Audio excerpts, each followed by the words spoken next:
Today, it is well known that CFCs, or chlorofluorocarbons, can do immense damage to the ozone layer, which protects the Earth from harmful radiation from the Sun. However, it was as recently as the mid-1970s when the connection between CFCs and ozone layer destruction was first established.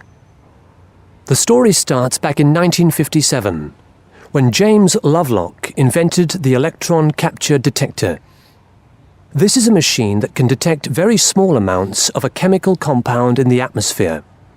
Indeed, using the machine, it was Lovelock who was the first person to detect the widespread presence of CFCs in the Earth's atmosphere.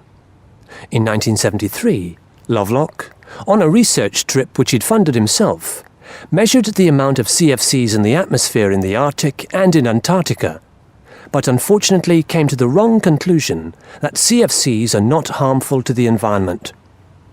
Following on from this work, though, in 1974, Sherry Rowland and Mario Molina published the very first scientific paper on the connection between CFCs and ozone depletion.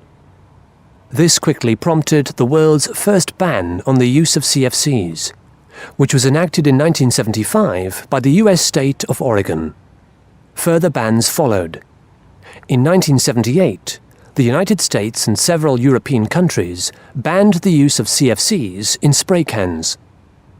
CFCs were still allowed to be used, though, for refrigeration and in solvents. It was in the mid-1980s that scientists in Antarctica observed a huge depletion in the ozone layer above them, often called the hole in the ozone layer.